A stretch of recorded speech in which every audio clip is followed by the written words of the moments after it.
Thank you for making mine a lot more fun and peppy by joining me on Aesthetic Talks with Clinic Dr. Inda. I am Dr. Vaishnavi Tanaseharan, or fondly known as Dr. V, and today we're going to be discussing on something that is very relevant and very important, not an alien to any one of us. We're going to be talking on acne. But before we move on to acne, I would like to thank all of you who are part of Clinic Dr. Inda's Facebook and Instagram page. Thank you so much for your continuous support and love. And for all of you who have not been a part of Clinic Dr. Inda's family, kindly do like and follow our page. You don't want to miss out on latest updates, beauty trends, and a lot of information and love that we're sharing out to you. So do follow us. Our Facebook page is Clinic Dr. Inda, and our Instagram handle is Dr. Inda Kaur. That's where we have a lot of snippets behind the scenes, and you don't want to miss out on that. So now let's go on to today's topic. Today we are going to be discussing on acne, what causes acne, what to do about acne, and one that I see a lot in this clinic especially is acne scars and what to do on acne scars. So before we move on to what to do for acne, we have to first understand what are acne. Acne are nothing but small pustules that are formed on your skin surface because of your overactive sebaceous and oil gland, which later can or cannot be infected by bacteria. But not all bacteria does cause acne. So to further dissect this, what I'm trying to say is in acne there are different types. We have the comedones. Comedones are further broken down to white comedones and blackheads, whiteheads and blackheads. I think you're familiar with that term. And then we have pimples, which are nothing but inflamed comedones. And then we have a severe type of acne like nodules and pustules and cysts. But today we're not going to be discussing on cysts and nodules because that is a bit more difficult and the treatment is a bit more complicated. That would be best discussed when you come in for a consultation. Then we can have a one-to-one session on what can be done for those. But today we're going to talk about those that we commonly see, the whiteheads, the blackheads, and the pimples, and how this can progress into acne and complicate our lives, right? So what happens is mostly acne are common on the face, the neck, the upper back, and sometimes even the body area. And this is because of the sebaceous gland. So when you have your skin and it is rich with hair follicles and sebaceous gland, what happens is these pores are interconnected one to another. They're interconnected and they secrete a certain oily substance and sebum. These are regulated by your hormones, your adrenal hormones. So during puberty, when you have a surge of these hormones, your oil glands are overactivated and you do produce a lot of this in excess. So this ideally should exfoliate whatever dirt that you have and come out through your pores. But sometimes we have dead skin and dirt, and let's add some hair follicles in it, just complicates it, and it clogs the pores, causing it to be closed and clogged. And this, if infected with bacteria, becomes an acne.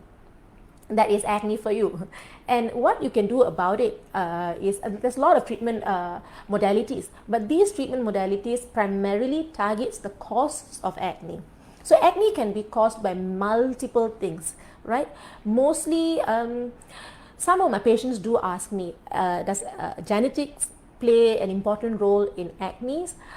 It's a very controversial and debatable topic because there is not much work or research done to link genetics to acne. Nevertheless, genetics do play a part in you having a certain type of skin, an oily skin and enlarged pores or sensitive skin, and that can precipitate acne breakouts later on. So does genetic cause acne? The answer is probably not, but it can precipitate you having a certain type of skin, and that can cause acne later on in life. So besides that, one major thing that we need to talk about when we talk about causes of acne will be the hormones, namely the androgen hormones. Androgen, though a male hormone, it will be converted into estrogen, female hormones for females. But when you have excess of androgens, what happens is you have excess of sebum and oil production. That causes further breakout, and later on you have a lot of acne as well. And certain medication types do have androgen and do affect androgens like lithium, and some androgen containing medication, and this in turn can also, like I said, increase the oil and sebum production and cause a breakout for acne. And besides that, greasy cosmetics. Now, when we speak about greasy cosmetics, what I'm trying to say is, if you generally have oily skin or sensitive skin, it'll be great if you get products that are curated for your skin type rather than getting one that is generic for everything. Simply because when you have greasy cosmetics, and this will actually clog up your pores, causing cosmetic comedones, which later can be infected by the bacteria, and it can cause an acne flare. And we would not like that, because it's very difficult to treat an acne once it has already set in. Besides that, other factor is also emotional factor.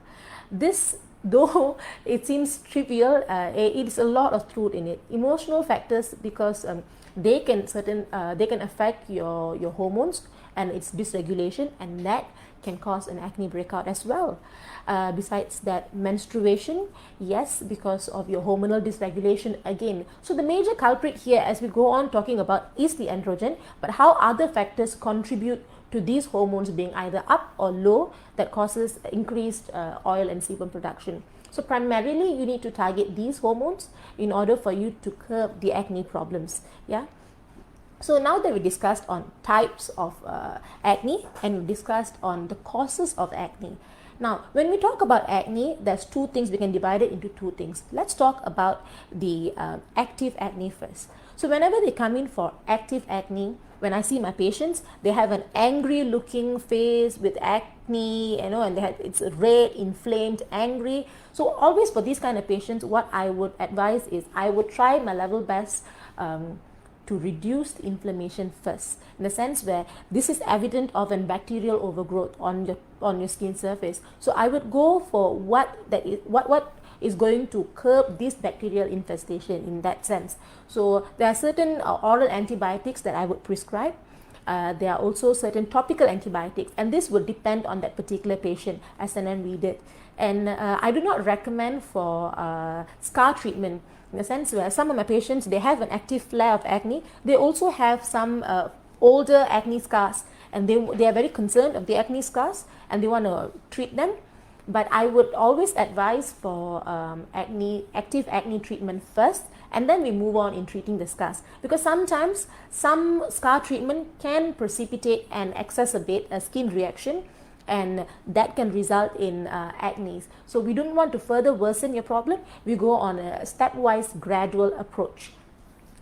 And besides active acne, I also deal with a lot of scars. But let's go to the scar treatment later on, after we discuss some home remedies that I hear also often about acne. I've heard of some of it. I think though it's got some correlation and it works, some not so. So the first thing that we hear about acne, a lot of my friends, even me in my younger days before I got to know this, I used to think that a certain diet influences your skin reaction, because we all buy into this "you are what you eat," and I lived by it too. And then only to find out that it's very controversial, a topic. There is no direct link that actually says that you take a certain kind of food like peanuts or chocolate, that's going to cause acne breakout. But there are a lot of studies, extensive researches and studies done that did say that you take food that are rich in vitamin A and vitamin E. These food can actually protect you from acne because of the retinoid content in it. So I think in terms of diet, that is the ones that we should be holding on to. So food that are rich in vitamin A and vitamin E would help with preventing acne. Besides that, another common ingredient that we see in over-the-counter medications for acne is tea tree oil. Yes, it does help acne breakouts and acne formation. So that is something that I would recommend. But for milder forms of acne, for moderate to acne forms of acne, you will need professional help. Someone who is also mastered on the works of the skin and how to curb it. So it's not going to be as simple as slapping on a over-the-counter product. Besides that, teas are supposed to alleviate acne issues, but it's not simply the tea per se. It's the polyphenols in the tea, and these are not substance that are readily available. It's extracted. So if you were to see a product that has this product this substance, yeah, you can consider it, but consuming tea per se is not going to help much. Besides that, a lot of over-the-counter drugs do have a lot of benzoyl peroxidase, salicylic acid. Benzoyl peroxidase is one of the common substance that we see in a lot of spot treatments as well, because it does reduce the inflammation, it does reduce the comedone formation. At the same time, it promotes the skin turnover. So in that sense, I think benzoyl peroxidase is ideal for a spot treatment.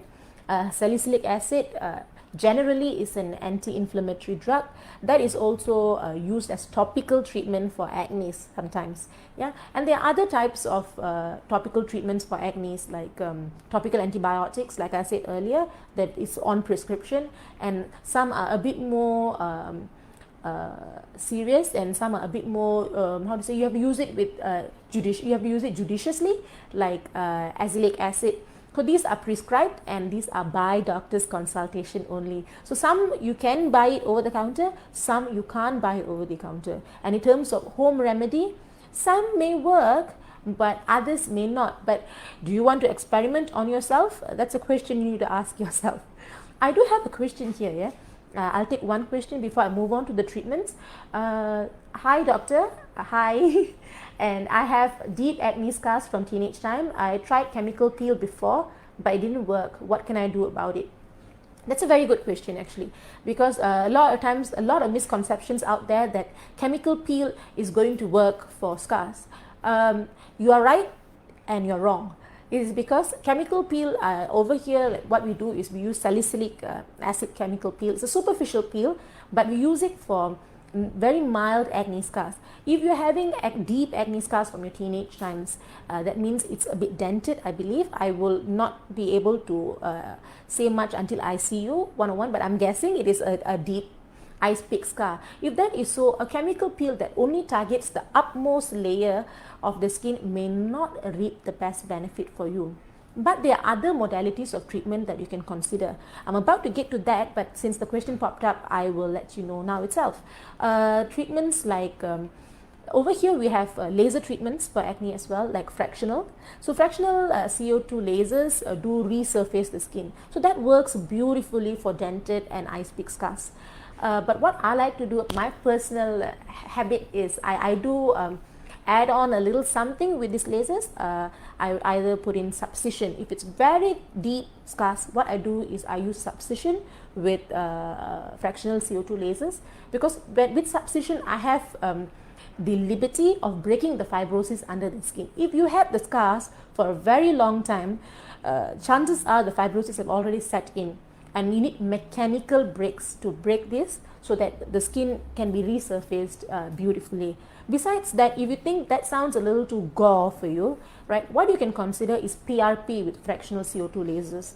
That is because PRP is rich with skin rejuvenation substance like your enzymes, your healing factors. So when that is injected in and it's further worked on with your fractional lasers, what happens is your laser is acting from the top to resurface the skin, and you are also providing more and more nutrients for skin turnover, so you get the best of it. So that is also another type of combination treatment that we do here for deep acne scars.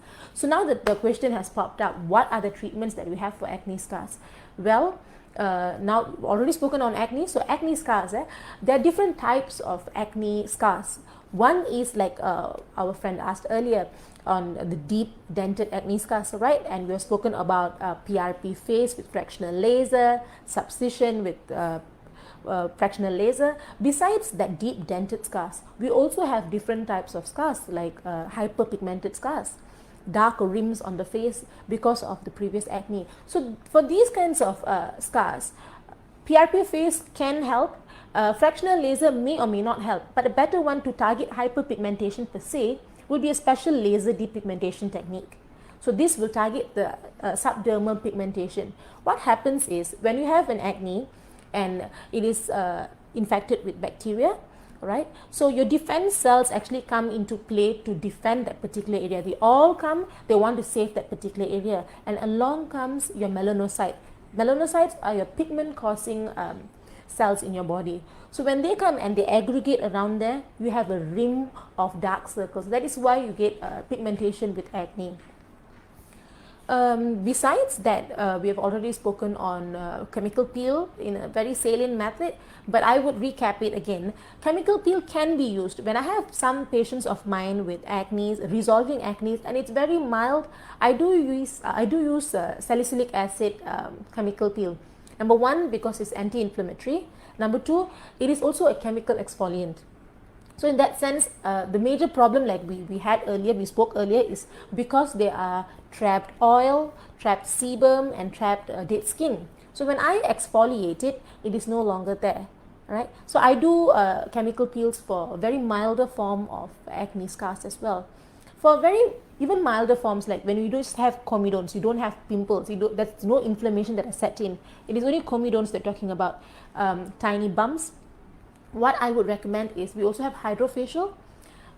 Chemical peel is the chemical exfoliant. Hydrofacial is a physical, mechanical exfoliant where we go step by step with multiple serums and a lot of mechanical exfoliation, which does not abrade your skin. So that is ideal for people with comedones, tiny bumps who have not inflamed into an acne yet. I have another question as well from Imelda, right?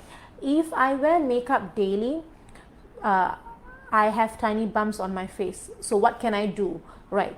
My guess is you're having the tiny bumps that you have aforementioned in your comment. I think these are cosmetic comedones. Again, it's going to be a stepwise approach. The first one would be to prevent this from recurring again. So if you have tiny bumps now, what you can do is you can, number one, revise back your skincare product, your cosmetics, making sure that you have ones that is greasy, non-greasy cosmetic products that's non-comedogenic. There's readily available cosmetic products that is non-comedogenic, there is skincare products that is non-comedogenic, that is curated for oily skin, sensitive skin. I would advise you to get that. So that is for the prevention of it furtherly becoming worse or recurring. Number two is, after I have a look at your face, you will have a one-to-one session. I need to manage your expectation as well. So once we have that session, I would either recommend a chemical peel or I can recommend a hydrofacial, because this sounds like a cosmetic comedone for me. But if you were to have an inflamed acne already, the treatment plan changes. It's not going to be as simple as this. It's going to be probably a journey with us where we'd either prescribe antibiotics, or we will go on with, say you have already been on several acne treatments and you have not reaped any benefit, then it's about time we discuss on something that is a bit more tricky, like the retinoid therapy, like Accutanes, if you're well versed of it. That's a bit tricky. Those are for resistant acne who did not respond much to other treatment modalities and needs to be done by trained doctors, and I would not advise for over-the-counter medication of Accutane specifically. And other than that, we have already discussed on acne management, we have discussed on scar management, and there are certain things that you need to put forward when you come in for consultation with doctor for acne, because sometimes certain treatment may not be ideal for you because you're on a certain therapy.